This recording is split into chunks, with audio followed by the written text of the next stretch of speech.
nongeye kubasuhuza amahoro y'Imana abane namwe. Uyu munsi rero ndagarutse, ni umunsi noneho uwa mbere kuri ya gahunda yacu y'iminsi 28 twihaye yo kuzana impinduka mu buzima bwacu, hakoreshejwe nyine ibintu by'ibitangaza cyangwa se ibintu by'ubufindo nko twabonye agatabo kacu kitwa The Magic. Ubwo ugeze hano bwa mbere uyu munsi agenda rero kuri ya video, utayibonye video nashyize hejo ayireba araza kubona incamake y'iyi minsi 28. Ndabizi rero abenshi mufite amatsiko yo kumenya iby'umunsi wa mbere. Umunsi wa mbere icyo tugiye kureba nicyo tugiye gukorera hamwe, nta kindi nkuko twayibonye ko iyi minsi izarangwa no gushima, ko tugiye kwiga gushima kugira ngo bidufungurire amayira. No gushima ukareba rwose ibyiza ufite Imana yaguhaye, ibyo ari byo byose ufite ukabishimira Imana. Ngira ngo rwose uko waba udufite kose, uducyo twari two twose, iyo umuntu ashimye mu bikeya afite, byanze bikunze ibyo bikeya biriyongera. Reka rero twige umuco wo gushima, twige umuco wo kwishimira ibyo dufite, no kubinezererwamo, bityo twifungurire amayira. Ngira ngo iyo udashima rwose, ubwo nyine uba wifitiye ibintu by'umutima mubi, ugasanga umutima wo kugira ngo ushyiremo amashimwe y'iby'Imana yagukoreye, ahubwo ugasanga urimo uratekereza ibintu bibi. Ibyo bintu bibi bitekereza burya nk'uko twabivuze bikurura ibindi bibi nyine. Ubwo uratekereza ibintu bibi, uri kunegura abantu, umwanya wo gushima Imana yenda ko yaguhaye ubwenge, ko yaguhaye amaboko, ko yaguhaye umwuka uhumetse, ko yaguhaye urubyaro, ko yaguhaye iki, uri hari uri kumo umutima wawe urawuzuzamo ibintu bibi, urimo uranegurana, urimo uravuga ati Imana nta kintu ufite, kandi mu by'ukuri urafite. Ibyo gushima birahari, ugasanga nta mafaranga afite ahagije, mbese ugasanga umutima wawe wuzuyemo nyine amaganya. Ayo maganya kuyuzuza umutima wawe niyo nyine azakomeza azakugarukira. Ariko iyo ushimye mu duce ufite twose, twaba udufaranga duke ufite, amafaranga araza akiyongera rwose uyareba umunsi ku wundi. Niba ubonye 50 uyu munsi, shima Imana, Mana mushimirwe ku bwa 50 mpaye uyu munsi. Ndizera wenda ko n'igihe kizaza ziyongera. Ayo mafaranga araza kuko iyo ushimye rwose bifungura amayira menshi cyane.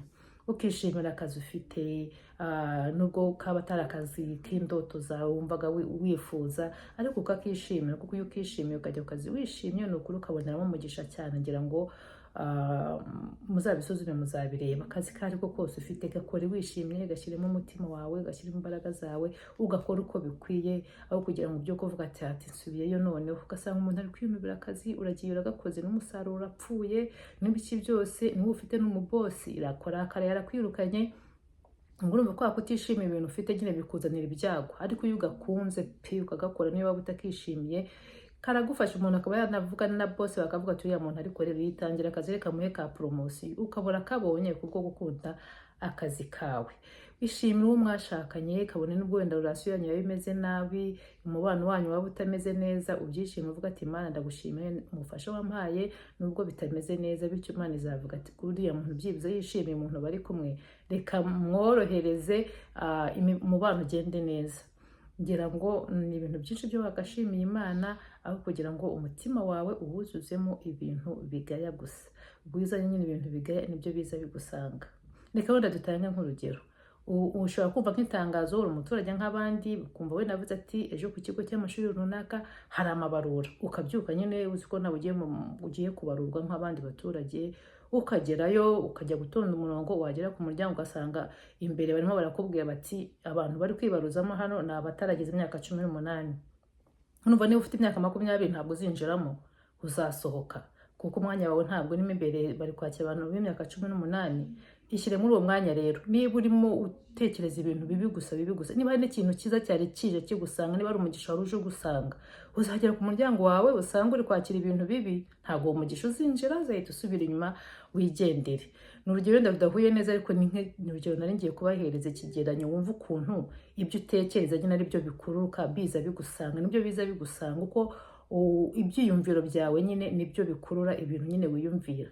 Uyumvira bibi, niba uri mu nteko y'abaneguranye, nibo baraza bagusanga nyine bavuga tugeze kwa kanaka tuvuga kanaka nko madishimye. Umuntu yakumva ashaka kunegura umuntu akazi wawe, yaha umuntu yakumva yenda ashaka kuruhuka kubera ko wivugira amagambo aruhura akavuga reka nigere kwa kanaka ndahakura amagambo y'ihumure, cyangwa se reka nshire kanaka nzi ko akunda kano kantu akakamushyira, ariko nyine urujya utekereje uko wiyumva nibyo ukurura. Mureke rero imitima yacu dukuremo ibintu bibi, dushyiremo umutima ushima, ako tubonye tugashimire, noneho bityo bijye bidufungurira umugisha. Ngira ngo burya kugira ngo ubure ikintu uho kugira ngo buri kintu ufite, uho kugira ngo buri kintu warugenewe umugisha wawe ubure kubera kuganya, burya wakibura ariko ufite n'umutima wishimye, ugasaba wenda ntuhabwe ariko wifitiye n'umutima wishimye, aho kugira ngo noneho na bya bindi byari kuza bigusanga umugisha wawe gusanga usanga urimo uraganya usubireyo. Ubwo ngira ngo turumvikanamo gakeya ko byaruta kubura ikintu ariko umutima wawe wishimye kurusha uko cyo warugenewe cyagenda ku mutima wawe nyine wuzuye ibintu bibi. Ngayo nguko rero murabona ko gushima bifungura imiryango, bifungurira imigisha. Reka twige gushima. Uyu munsi rero tugiye gukora iki? Ni umukoro tugiye gukora aka kanya. Ugiye gufata agakaramu n'urupapuro wandika ibintu bigera ku 10 umva ushimira Imana, cyangwa umva nawe ubwawe wishimira ukavuga ati Imana ndagushimira iki n'iki n'iki n'iki. Ndagushimira ko wampaye amafaranga, ndagushimira ko wampaye umufasha, ndagushimira ko mfite inshuti nziza, ndagushimira ko nywa amazi akamanuka, ndagushimira uyu mwuka duhumeka waduhaye. Ibintu byo gushima ni byinshi, nahagira umbwira ngo yabuze ibintu 10 pe, ibintu 10 birahari byo gushima. Urebe mu bintu byose bigukikije, ari izuba urasohoka ukaryumva, ari akavura gashobora kukogwa ako kakunyagira ukakumva, ibyo nabyo nishimwe kumva nyine ibyiza by'Imana biri kukugeraho, urahumeka umwuka bigakunda. Wabonye ibiryo uyu munsi, shimira Imana ko we yaguhaye abana, shimira Imana ko yaguhaye umufasha, shimira Imana ko yaguhaye kwiga ukarangiza secondaire cyangwa primaire cyangwa université aho abandi byanze. Byose ibintu byo gushima Imana ni byinshi, kandi numara kubyandika noneho ibyo bintu byawe 10 buri kintu kiwandika n'impamvu ushima Imana.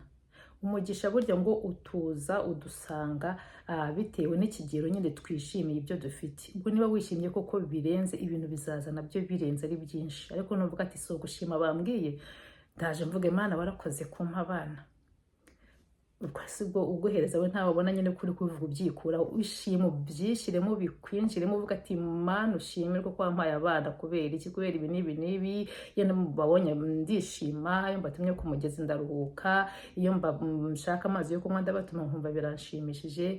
Imana ntacyo natanze kuko hari abatabafite. Ibintu nyine ugashima Imana, ugavuga nyine n'impamvu ubishimira.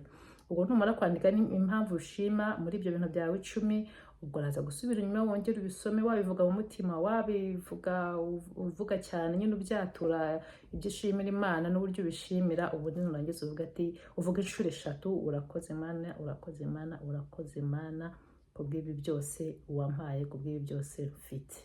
Umvaga iryo jambo urakoze ni ikintu gikomeye, none iyo uvuze inshuro 3 umva wivuye inyuma ariko nyine bikuvuye mu ndiba y'umutima. Ni ibintu byiza cyane bikurura imigisha myinshi, bigufungura imiryango myinshi. Ubwo dutangiye twiga ikintu cyo gushima, dutangiye twiga kwishimira ibyo dufite, kabone niyo byaba ari bikeya twabibonye, niyo twaba ari duke dushimira Imana kugira ngo tugaye, kuko nugaya n'ibindi byari kukongererwa birasubirayo. Nushima wivuye inyuma uraza kubona ibindi byinshi kurushaho.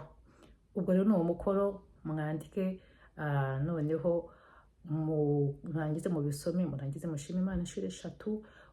Nimurangiza ibyo bintu kandi muri iyi minsi dusigaje 27, ahora wabyanditse ahantu uzajya ubibona buri munsi, uzajya ubyuka buri gihe ubirebe ubisome, nurangiza ushimira Imana muri aya magambo yawe 3. Urakoze Imana, urakoze Imana, urakoze Imana kubw'ibintu wampaye bikuvuye mu ndiba y'umutima koko. Ibyo bintu ni byiza cyane, nawe uzabikore.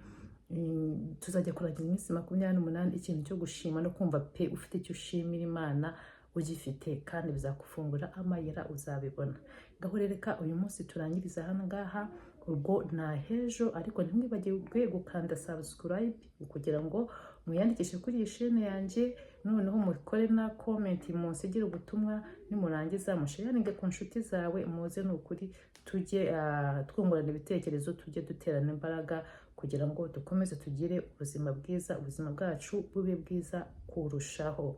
ndabakunda cyane. Nanjye nibagiwe kubabwira icyo nshima Imana, umva ndashima Imana warakoze kumpa aba followers. Nagiye kureba uyu munsi mfite 77, urumva hiyongeyeho nk'abantu bagera kuri 4 uyu munsi. Ni abantu benshi cyane pe kuri video nakoze ejo. Urumva rero ni ibintu nshimira Imana kumva ufite abantu bagera kuri 70 ubwira ikintu kandi bakakumva, bakagutega amatwi, bakaguma bagukunda. Shimirwa Mana kubw'aba bashuti banjye wampaye, kandi ukomeze ubongere, bakomeze bankurikirane, dukomeze kungurane ibitekerezo. Ngaho rero naho ku munsi w'ejo dukomeza tureba ikindi gikorwa cyo ku munsi wa kabiri. Ndabakunda, Imana ikomeze ibarinde kandi ikomeze ibagwirize umugisha.